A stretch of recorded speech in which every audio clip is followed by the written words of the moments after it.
사무엘상과 사무엘하가 나뉘는 기준이 있다면 그것은 사울 왕의 죽음입니다. 사울로부터 도망치던 다윗의 삶은 사울이 죽고 나서야 마침내 그 도망치는 것을 끝내게 되었습니다. 약 10년이라는 시간 동안 사울로부터 다윗은 목숨을 걸고 도망쳤습니다. 죽을 뻔한 기회도 많이 마주했고 저희가 이전에 나눈 것처럼 죽일 수 있는 기회 또한 있었습니다. 하지만 사울이 죽기 직전까지도 다윗은 계속해서 그 두려움을 가지고 살았습니다. 여러분, 만약에 10년 동안 나를 괴롭히던 원수가 죽었다는 소식을 듣는다면 여러분은 어떤 마음이 드실 것 같으십니까? 이제야 두 다리 뻗고 자겠다. 그거 참 잘됐다. 내가 그동안 얼마나 힘들었었는지 사람들한테 얘기하고 자유를 선포하고 싶은 마음이 굴뚝 같아서 인스타에 글을 쓰겠죠. 여러 가지 표현할 수 있는 방식은 있겠지만 가만히 있지 못할 겁니다. 와, 내 10년 동안이나 시달리던 일이 해결됐다니 얼마나 기쁘겠어요. 그런데 다윗에게 사울은 원수가 아니었던 것 같습니다. 다윗에게 사울은 여전히 하나님께서 이스라엘에 세우셨던 왕입니다. 어떻게 그것을 알 수 있느냐고요? 다윗이 이 사울이 죽었다는 것을 슬퍼하거든요. 하나님이 세우신 왕이 죽었다는 것을 슬퍼합니다. 하나님은 사울을 왕으로 세우신 것은 후회하셨었지만 아마 하나님도 사울의 마지막까지 사울이 돌아오기를 간절히 바라셨을 것입니다. 제발 좀 돌이켜라. 그 삶을 살아가는 것을 멈춰라. 그런데 사무엘상 31장 3절부터 6절까지의 말씀을 보면 그의 삶이 얼마나 처절하게 마무리되었는지를 기록하고 있습니다. 사울은 죽을 때까지도 두려움 가운데 사로잡혀서 누군가 나를 죽일까 두려우니 너가 나를 죽여달라고 그렇게 죽는 것으로 끔찍한 삶을 마무리합니다. 그런 사울과 그의 아들이자 다윗에게는 의형제였던 요나단의 죽음은 다윗에게 너무너무 슬픈 일이었습니다. 이것이 다윗이 삶을 살아갔던 삶의 태도입니다. 다윗도 사울이 두려웠던 만큼 앓던 이가 빠진 것 같이 홀가분했을 것입니다. 하지만 다윗은 그 감정보다 하나님의 마음은 지금 어떨까? 하나님이 이스라엘을 사랑하셔서 이스라엘은 하나님을 왕으로 여기는 것을 싫어했는데도 너희들이 원하는 왕을 내가 세워줄게. 그래. 그러니까 그 왕은 너는 너희 백성들과 함께 나를 따르거라 하는 기대로 세우셨던 그 왕. 그 사울이 이렇게 마무리된 것은 하나님께도 아마 몹시 슬픈 일이셨을 것입니다. 그러니까 다윗이 그 마음을 지금 아니까 자신에게 있는 그 어떤 홀가분한 마음이 조금이라도 있던 것도 그것을 접어두고 하나님의 사람이 죽었구나 라는 것을 슬퍼하는 것입니다. 하나님의 관점으로 살아가는 것이죠. 다윗도 처음부터 그런 사람은 아니었습니다. 아버지가 심부름을 해서 골리앗과 대치 상태에 놓여있던 형들에게 찾아가서 형들이 다윗을 핀잔 놓으니까 다윗이 이렇게 대답했습니다. 사무엘상 17장 29절과 30절을 공동 번역으로 함께 읽어보겠습니다. 다윗은 그저 물어본 것뿐인데 내가 지금 무엇을 했다고 그래요? 하고는 형을 떠나 다른 사람에게 가서 같은 말을 물어보았다. 대답은 전과 같았다. 맑은 눈을 가진 아이였던 것이 분명합니다. 내가 뭐 했다고 그러는 거냐고. 다윗도 이런 사람이었다니까요. 다윗이 어느 날 갑자기 하나님의 마음을 알게 되거나 어느 날 갑자기 다윗이 성인 군자가 되는 것이 아닙니다. 시작점은 똑같습니다. 성경에 기록한 하나님의 사람들은 완벽했기 때문에 하나님이 그들을 선택하시고 그들을 사용하신 것이 결코 아닙니다. 여러분 살펴보십시오. 모두가 흠이 있습니다. 그런데 그들은 계속해서 하나님의 마음을 찾는 삶을 살았던 것입니다. 그런 다윗에게 하나님은 골리앗보다 더 어려운 상대를 만나게 하신 것입니다. 골리앗과의 전쟁은 단발성 이벤트였습니다. 한번 참으면 되는 거. 그런데 사울과의 씨름은 10년 넘게 치고받고 싸우는 것도 아니고 일방적으로 도망쳐야 하는 것입니다. 더 어려운 씨름을 하게 되는 것이죠. 그 시간 동안 사람들은 다윗 저거 실패한 인생이다. 사무엘한테 사기당했나 봐 라고 말했을지 모르죠. 그런데 하나님은 그 시간 동안 다윗을 만들어가고 계셨습니다. 다윗도 사울 왕의 모습을 보면서 사울 왕을 통해 거울 치료를 했던 것 같아요. 내 안에도 이런 모습이 있구나. 내 안에도 사울과 같은 모습이 있구나. 오히려 사울은 막 다혈질처럼 그걸 드러내는데 다윗은 얼마나 사람들의 마음을 사가면서 부드럽고 정중하게 먹이는지 몰라요. 산중턱에 서서 사울의 물통을 들고 이거 너희 왕 거지? 다윗은 그런 사람이니까. 그런데 그런 다윗이 점점 하루하루가 지나면서 하나님의 마음을 알게 되는 사람이 되어가는 것입니다. 사울을 향한 애도를 마친 다윗은 유다 성읍 헤브론에서 유다 족속의 왕이 됩니다. 사무엘하 2장 4절 말씀을 함께 보겠습니다. 유다 사람들이 와서 거기서 다윗에게 기름을 부어 유다 족속의 왕으로 삼았더라.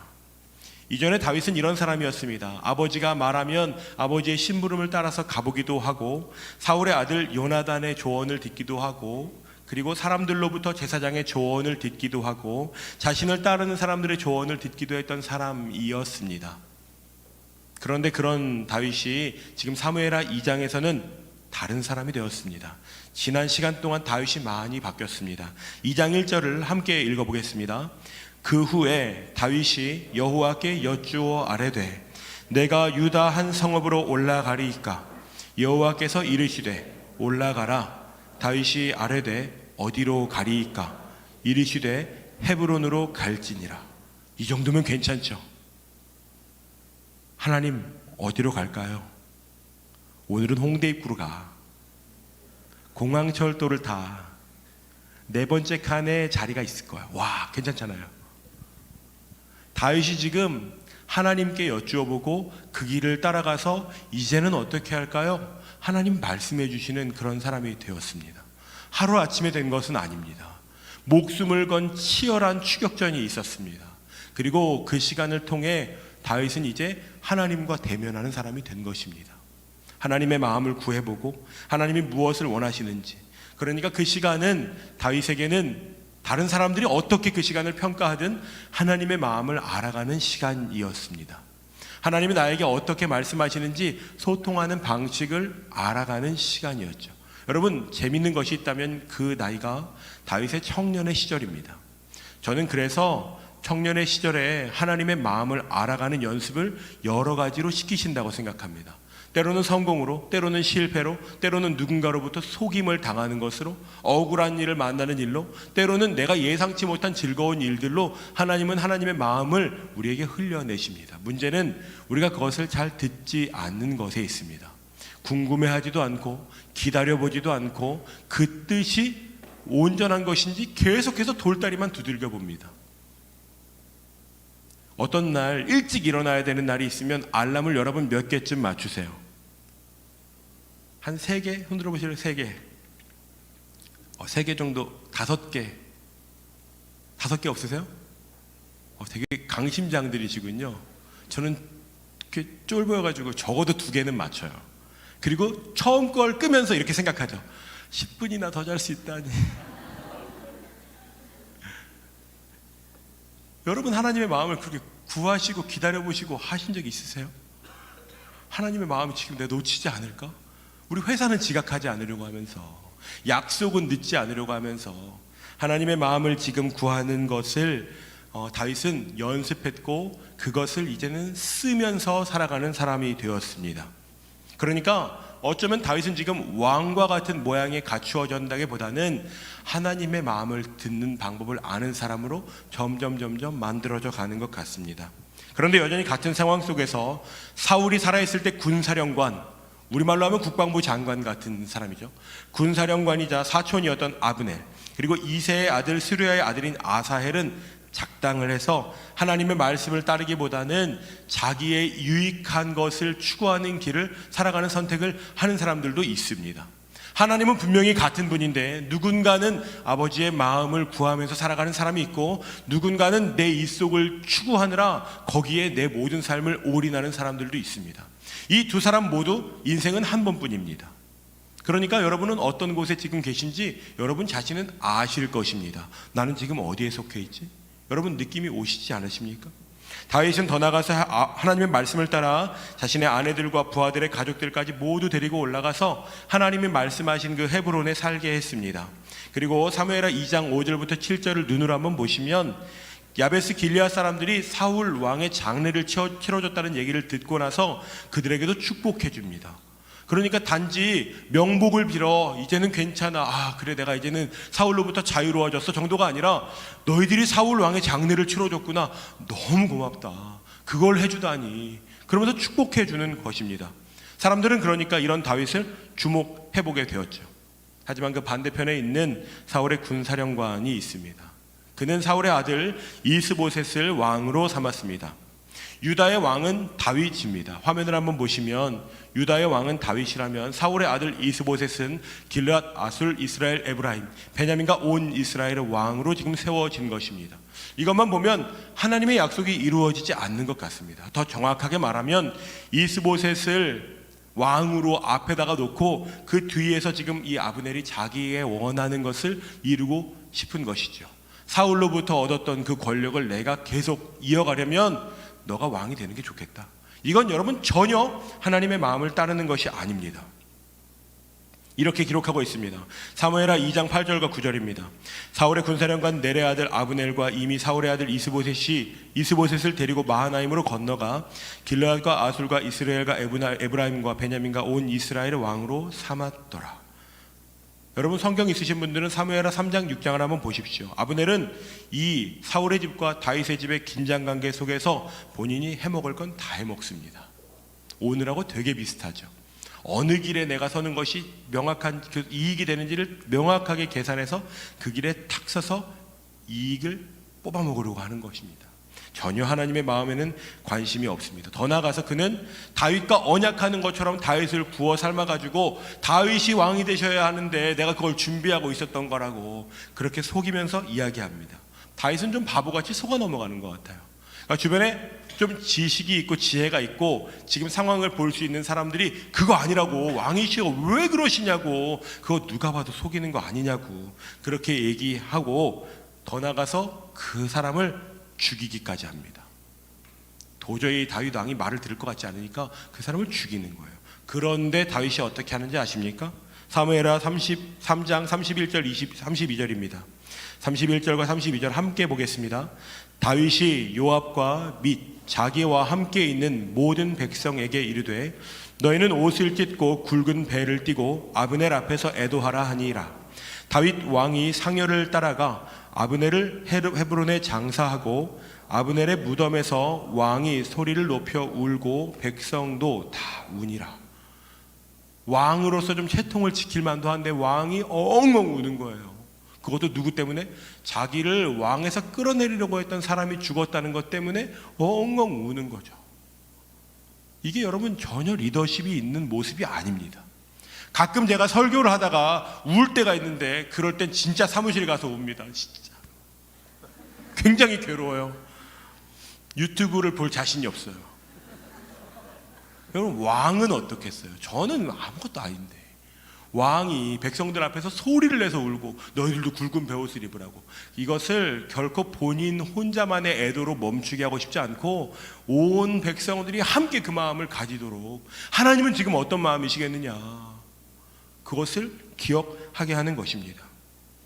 이것이 다윗의 삶의 태도입니다. 심지어는 노래도 불러요. 35절부터 37절을 보시면 이렇게 이야기합니다. 사람들은 다윗 왕에게 뭐라도 좀 드시라고 그렇게 얘기해요. 화면 한번 띄워주시겠습니까? 공동번역으로 되어 있습니다. 사무엘하 3장 35절부터 37절 말씀입니다. 제가 읽어볼까요? 사람들은 다윗 앞에 나아가 욕이라도 좀 하시라고 권하였다. 아직 해가 지기 전이었다. 다윗은 해 지기 전에 음식을 입에 댄다면 어떤 천벌이라도 달게 받겠다 하고 맹세하였다. 이것을 보고 군사들은 모두 흐뭇하게 여겼다. 왕이 하는 일은 모두 좋게 보였던 것이다. 다윗 왕이 이렇게까지, 굳이 그렇게까지 안 해도 되는 겁니다. 그 음식하지 않아도 왕으로서 슬퍼하는 척만 해도 괜찮습니다. 그런데 여러분 아시죠? 척척하면 걸립니다. 이런 것처럼, 슬픈 것처럼, 왠지 하나님의 마음을 이렇게 내가 아는 것처럼 하면 사람들이 내 마음을 사주지 않을까라는 동기에서 출발하는 사람하고 정말 그 마음 안에 슬픔이 있는 사람하고는 여러분 다릅니다. 우리도 알잖아요. 하나님 모르시겠습니까? 사람들도 압니다. 그리고 그 사람들이 지금 이 다윗을 왕으로 세우려고 하는 것입니다. 다윗은 이미 알고 있습니다.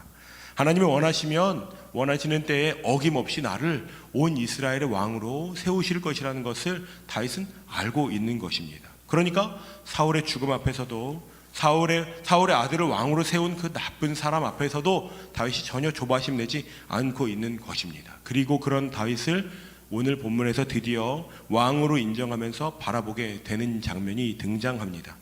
다윗은 30살에 유다 지파의 왕이 되었고 그로부터 7년 반이 지나서 시간이 한참 흐르고 나서 온 이스라엘의 왕이 됩니다. 사무엘하 5장 2절과 3절 말씀을 함께 읽어보면 좋겠습니다. 사무엘하 5장 2절과 3절입니다. 전에 곧 사울이 우리의 왕이 되었을 때에도 이스라엘을 거느려 출입하게 하신 분은 왕이시었고 여호와께서도 왕에게 말씀하시기를 내가 내 백성 이스라엘의 목자가 되며 내가 이스라엘의 주권자가 되리라 하셨나이다 하니라. 이에 이스라엘 모든 장로가 헤브론에 이르러 왕에게 나아오매 다윗 왕이 헤브론에서 여호와 앞에 그들과 언약을 맺음에 그들이 다윗에게 기름을 부어 이스라엘 왕으로 삼으니라. 출입하게 하신 분이라는 말은 이미 당신이 우리 군대를 이끌어왔던 리더십이 있는 사람이라고 하는 것에 아주 완곡한 표현입니다. 그리고 그 사람이 이렇게 말하는 거예요. 당신을 이스라엘의 목자와 주권자로 세우셨다라고 말하고 있는 것입니다. 다윗이 서른의 왕이 되어서 유다를 다스린 시간이 7년입니다. 그러면 여러분 이스라엘의 장로들은 그 이전부터 이것을 알고 있었다는 것입니다. 근데도 계산기만 두드리는 거죠. 누가 왕이 되는 게 우리한테 유익한지 국제 정세 가운데 정통성은 사울의 왕의 아들에게 있지 않아? 사울 왕을 하나님 세우셨으니까 그런 계산만 하고 있는 것입니다. 하루도 아니고 7일도 아니고 7년 동안이요. 여러분 그 사람들이 하나님의 마음을 구하지 않는 것입니다. 그리고 이스라엘의 모든 장로가 다윗을 세우기까지 그리고 골리앗을 물리친 것으로부터 보면 약 15년에서 20년 정도 다윗은 기름 부음 받은 위에 기다리고 있는 것입니다. 여러분이 다윗이라면 어떻게 하셨을 것 같으세요? 제가 다윗이었다면 아마 기름 부음 받고 나서 그 기름이 뚝뚝 떨어지고 그 다음날 사무엘 선지자한테 가서 물어봤을 거예요. 언제요? 왕 언제 되는 거냐고. 다음 주? 다음 달? 아니냐고. 그럼 그때 부어주지. 설레게. 제가 알리익스프레스에서 지갑을 샀던 적이 있어요. 그 지갑은 영영 제 손에 오지 않았습니다. 알래스카 어딘가에서 멈췄어요.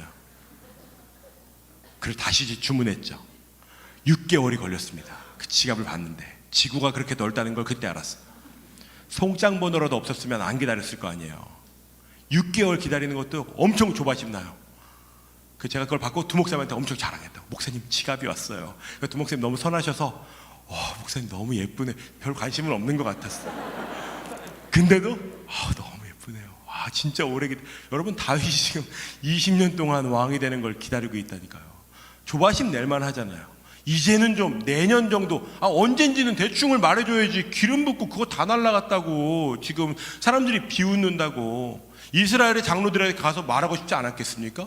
당신들 내가 왕으로 기름 부음 받은 거 모르냐고. 근데 어떻게 그렇게 이스보셋을 왕으로 세울 수 있느냐고 말할만 하잖아요. 사울이 나를 공격할 때 하나님이 나를 왕으로 세우셨는데 어떻게 공격하시냐고.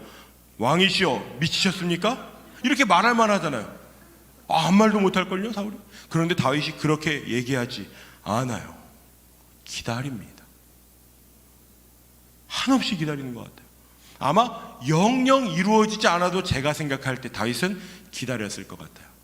이 이야기의 끝이 결국 다윗은 왕이 되지 않았습니다가 되더라도 다윗은 기다리고 있었을 거예요. 바보 같죠? 그렇게 세상 물정도 모르면서 사는 사람 리더로 모시면 여러분 어떨 것 같으세요? 여러분의 회사의 대표가 곧 우리 상장될 거야. 한 3년 정도 믿었는데 곧 우리 상장될 거야. 국제 정세가 좀 안 좋잖아? 한 10년 됐는데 곧 우리 당장 아무도 안 남을 거야, 아무도. 그런데 다윗이 지금 사람들이 몇 명이 나를 따르는지, 사람들이 지금 나를 바라보면서 어떻게 하는지, 그것보다 훨씬 더 관심을 가지고 있는 것이 있습니다. 그것은 하나님의 마음은 어디를 향해 있는가라는 질문입니다. 결국 이 모든 것이 하나님의 손에 달렸다는 것을 다윗은 알고 있는 것입니다. 다윗이 기름 부음을 받는 것도, 골리앗을 무너뜨린 것도, 여러분, 다윗이 엄청난 실력이 있어서 그걸 이마에 정확하게 꽂아가지고 원샷 원킬 되었을 수도 있겠죠. 그런데 여러분, 때로는 원샷 원킬이 되더라도 쓰러지지 않을 수도 있는 것입니다. 다윗은 자신의 삶에 죽을 뻔한 사울로부터의 공격을 피하면서 알게 되는 것이 있었습니다. 그것은 하나님이 지금 나를 보호하고 계시는구나, 하나님이 일을 하고 계시는구나, 하나님이 멈춰 계시지 않는구나. 사람들이 어떻게 말하든, 세상의 정세가 어떻게 흘러가든, 지금 내가 정치적으로, 군사적으로, 사회적으로, 문화적으로 어떤 취급을 받든 그것과 상관없이 하나님이 일하고 계신다는 것을 다윗은 계속해서 본 것입니다. 그러니까 다윗에게 하루하루는 죽을 수밖에 없었던 삶이 하루하루 선물처럼 살아가는 일상이 된 것입니다. 그러니까 여러분, 다윗이 그 하루하루를 하나님의 임재 가운데 살아가는 것입니다. 시편을 여러분 한번 펼쳐보십시오. 다윗이 살았던 그 삶의 흔적이 얼마나 가득히 담겨 있는지 모릅니다. 여러분이 그런 시를 한 편 써본다고 생각해 보세요. 여러분, 그런 시 쓰실 수 있겠습니까? 여호와 우리 주여, 주의 이름이 온 땅에 어찌 그리 아름다운지요. 그런 시는 여러분, 깊은 임재와 깊은 하나님과의 교제가 없이는 고백할 수 없는 찬양입니다. 부활 이후에 기쁨의 50일을 저도 어떻게 의미 있게 보낼까 하다가 인스타그램 스토리에다가 몇 개 올려봤어요. 그랬더니 목사님 이거 매일 해주세요, 이런 사람들이 생겨났습니다. 그래서 일이 됐어요. 지금은. 그래도 꽤 행복합니다. 평범한 하루하루죠. 오늘은 내일 또 반복되는 하루입니다. 월요일부터 금요일까지 여러분 반복되는 루틴을 사시는 분들 많이 계시죠. 그런데 다윗이 이런 마음으로 살았겠구나, 그런 걸 좀 알게 되는 것 같아요. 부활하신 예수 그리스도의 성품을 한 가지, 그래서 저는 오늘 비판하지 않기가 오늘 저의 키워드예요. 오늘 말씀 묵상한 것과 그것 두 개 가지고 살아보는 거죠. 여러분, 그런 삶을 한번 살아보시지 않으시겠어요?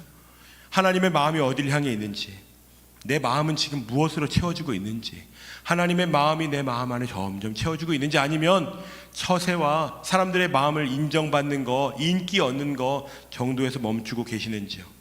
다윗은 조바심을 내지도 않습니다. 마치 예수님 같으세요. 십자가에 달려서도 화내시지 않으세요. 이사야 선지자는 이렇게 말했습니다. 그는 순한 양 같다고. 정말 양처럼 반항하시지 않고 우리를 위해 기꺼이 돌아가신 분이세요. 제자들이 아무리 예수님의 마음을 이해하지 못해도 너네 어떻게 내 마음을 이해하지 못할 수 있어? 나 이제 곧 십자가에 달린단 말이야, 이렇게 말씀하셔도 할만하신 상황이거든요.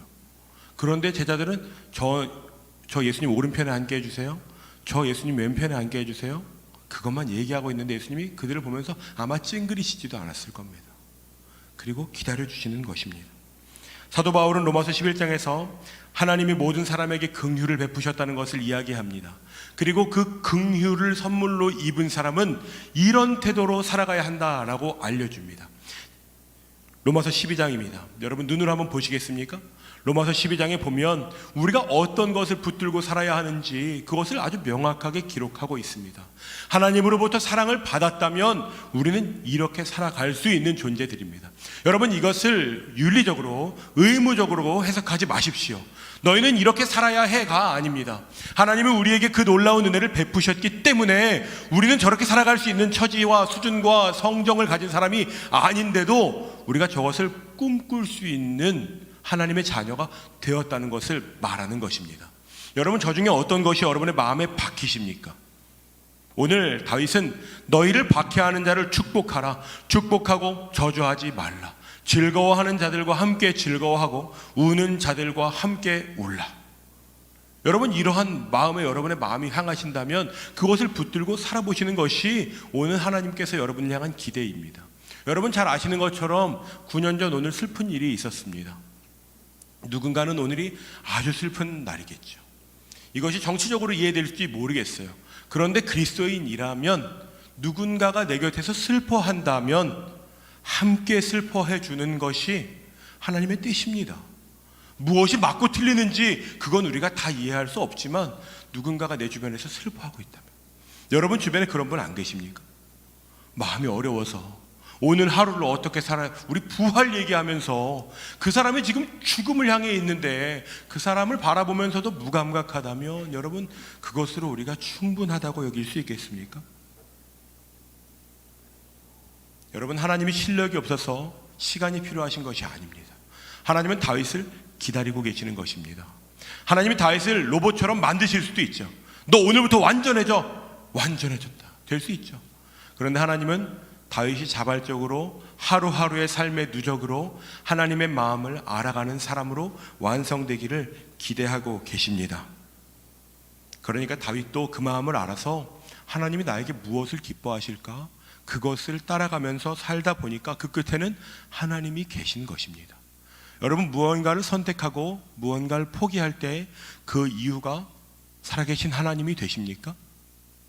그 이유가 부활하신 예수 그리스도가 우리에게 새 생명을 허락하셨기 때문에 내가 그 은혜를 입었는데 이제 내 성질대로 살 수는 없는 거야 라고 이야기하고 살아가시는 분들은 혹시 계시지 않습니까?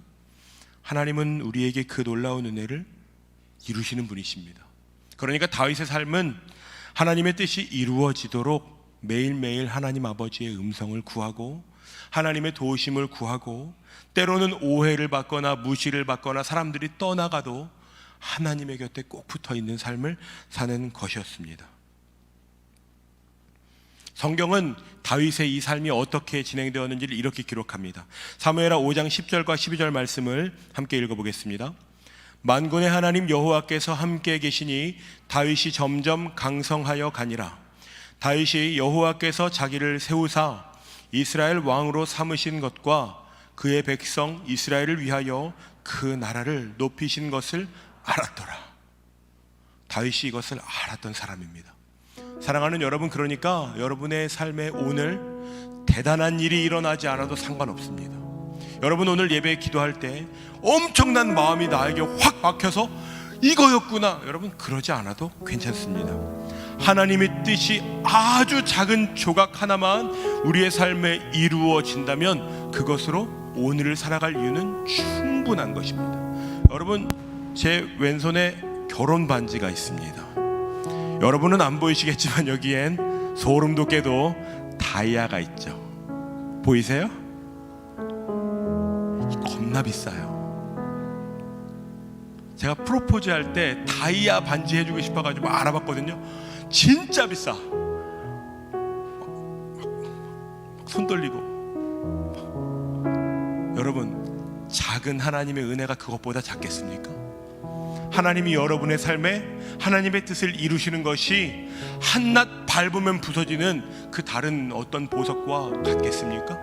그렇다면 여러분, 그 하나님의 뜻이 우리의 삶에 아주 작은 것이 하나만 이루어지더라도 그것을 우리의 삶에 평생 보배로 여기면서 살아갈 만한 가치가 있는 것입니다. 대단한 것을 구하지 마십시오. 오히려 아주 작은 나의 삶의 변화가 하나 일어난다면 그것이 여러분, 우리의 삶이 다윗이 그랬던 것처럼 하나님의 뜻이 이루어지는 아름다운 삶이 될 것입니다. 오히려 계획대로 되지 않고 결과가 손에 잡히지 않아도 하나님의 약속과 뜻이 이루어지는 삶이 저와 여러분 가운데 가득히 채워지기를 주님의 이름으로 축원드립니다. 이 시간 함께 이 찬양을 좀 고백하며 나아가고 싶습니다. 저는 24세 군대를 갔는데 군대를 가서 27에 전역했거든요. 그때 어른이 다 된 것 같았어요. 세상은 이런 것이구만, 만만치 않구나. 그리고 나서 지금 약 10년 정도가 지났습니다.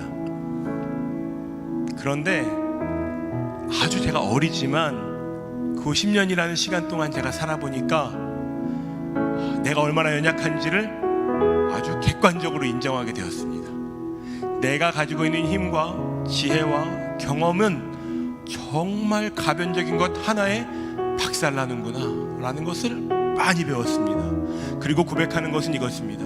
주님이 나의 힘이십니다. 주님이 나의 반석이십니다. 주님이 나의 피난처이십니다. 난 주님만을 내 평생 의지하겠습니다. 여러분 가운데 그런 고백을 저보다 좀 더 어린 나이에 시작하실 분들 안 계십니까? 혹은 나이가 몇 살이든 상관없습니다. 오늘 주님이 나의 힘이시라는 것을 고백하는 그분들에게 하나님의 뜻이 이루어질 것입니다. 우리 이 찬양 함께 고백하며 나아갑시다. 예수는 내 힘이요